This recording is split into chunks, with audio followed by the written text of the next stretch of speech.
Hopefully a lively discussion. I wish I was a fly in the wall to see how you answered this. Do you believe that the HR committee really needs to expand its activities?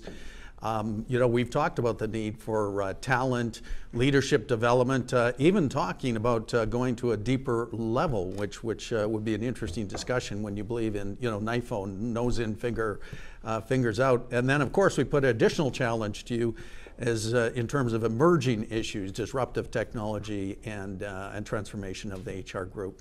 So a lot to think about, but let's get to compensation, which is always an interesting topic, as I said before. Lots of things happening there. Ken, maybe take us through the landscape. All right, well, I'm happy to do that, Don. As we move from the strategic imperative of human resource, we move down to the gritty business of executive compensation, which is always with every board and no more so than today. The first point I'd like to make is to thank Don and Heather and all their partners for their excellent timing of this particular session, because as many of you will know, it is show and tell time on executive compensation. It is the season when every issuer is required to issue their annual proxy and describe what they have done in compensation, the decisions they've made, and what they have paid the CEO and other senior officers. In this era, it has changed because it is beyond just show and tell. It is also the time when the shareholders can express their view on a couple of important matters. One of them is say on pay, whether or not they support the approach and the results that you've disclosed. And even more importantly, whether or not they think you should continue to serve as a director with the now widespread and actually required feature of majority voting. Every director must receive at least 50% support for their ongoing directorship, or they must offer their resignation. That, of course, would segue me into sort of the big picture trends in executive compensation, is those two features have very much empowered the shareholder community. So we are witnessing a continuing shift in the balance of power between the issuer's management and board, and the shareholder community. And clearly the shareholders are much better able now to express their view and to some extent make sure that the directors are listening to their point of view. This shift started perhaps 15 or 20 years ago. Originally some work done very much by the Canadian Coalition of Shareholders. And it initially was focused on policy issues and whether or not your programs had certain features they approved of or conversely disapproved of. And their support or lack of support for these things was sort of disseminated, and they had a hugely positive effect in having issuers upgrade their compensation programs and become more shareholder friendly.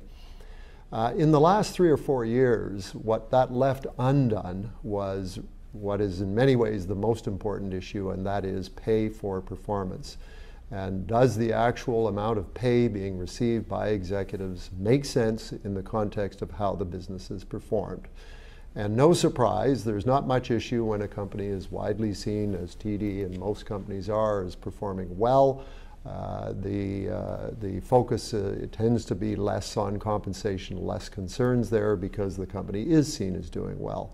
Where the concerns arise is obviously when pay seems unwarranted and unjustified in terms of the actual performance. In the last 3 or 4 years, the large shareholders and their advisors, being the proxy advisor firms, ISS and Glass Lewis, have all begun to do their own pay for performance tests. And what they do is they look at what you pay the CEO or the other senior officers, and they compare it to the performance of the business, and they do this all relative to what other companies are doing, and form a view as to whether or not you're doing a good job. And if they don't like what they see, they will recommend to their clients, who are the shareholders, that they do not support your say on pay, or worse, do not support maybe the comp committee's ongoing directorship or serving as a director. So those are obviously not happy times, and that is occurring with some regularity now, as I say, with companies that have not performed as well as they might. The actual issues that you see people addressing fall, I think, into three areas. I would say design, disclosure, and discuss. The first thing is the actual design of compensation programs, and consistent with this pay for performance expectation, a review of things like short-term incentive plans, both the amount of stretch in the goals that are there and testing those against the market, which is something that was seldom done as little as 5 or certainly 10 years ago. The use of scorecards to capture whether or not the company is moving ahead on certain strategic priorities, which might, of course, include some of the HR priorities that we've talked about. In long-term incentives, the move away from simply looking at stock price performance to looking first and foremost at stock price performance relative to your competitors. So this isn't the time or place to get into the details of all this, but the real thrust is to review these incentive programs so that at the end of the day, there's a reasonable expectation that the outcome will align with the performance of the business. The second D, or disclosure, is to help your shareholders understand in your proxy that you are indeed paying for performance. One of the limitations of the required disclosure is it doesn't make that obvious. Those of you who are involved with this or read proxies will know that what you are shown is the grant date value or the expected value of compensation. If you don't follow up and show what the actual result was, your shareholders will have no way of knowing if your actual outcome, the actual pay you delivered, did or didn't align with performance. And we certainly have some examples where some pretty good companies that thought they'd done a pretty darn good job had got say on pay results they were not at all happy with, because there was no clear statement and no demonstration in the proxy. So the second D is to disclose and to show what the actual pay realized or realizable was out of these programs. And you've seen many companies move to this, and again, TD has done this for some years. It's a good thing to do even when a company is performing as well as TD is, but it's a particularly good practice to start so that if and when times turn not so good, you're able to explain to your shareholders that you do pay for performance.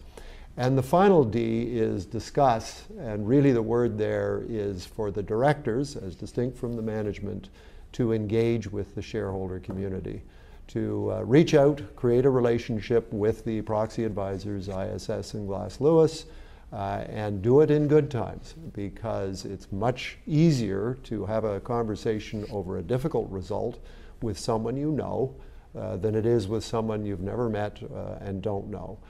So there's a big move among the shareholders. I can think of BlackRock, who are quite explicit. They want to have access to the directors, not management, when they are talking about pay and pay for performance for the CEO. So those are some of the big trends. The takeaways, if you're got the short straw and have to actually chair a comp committee, I'd offer you three. First, I would make sure your pay for performance story holds together, that the plans are well designed. They will respond to performance as you've decided it should be measured and are going to share with disclosure. Secondly, tell your story. Make sure that people understand, your shareholders understand how you're measuring performance and how you are aligning pay with that performance. And finally, reach out and talk to your shareholders. And this is advice to the chair of the comp committee and typically the chair of the board, that it's you they really want to talk to about comp issues in your company. If you do those three things, I think you can help keep executive compensation as a relatively small part of the agenda. As I'm sure many of you know, when it goes sideways, it can become a real distraction. So I hope that helps. Ken, some excellent advice to HR committees and the chair, because they have been, and if they have not, they will be likely getting a visit from the Canadian Coalition for Good Governance. So you need to be able to understand what performance is and tell your story.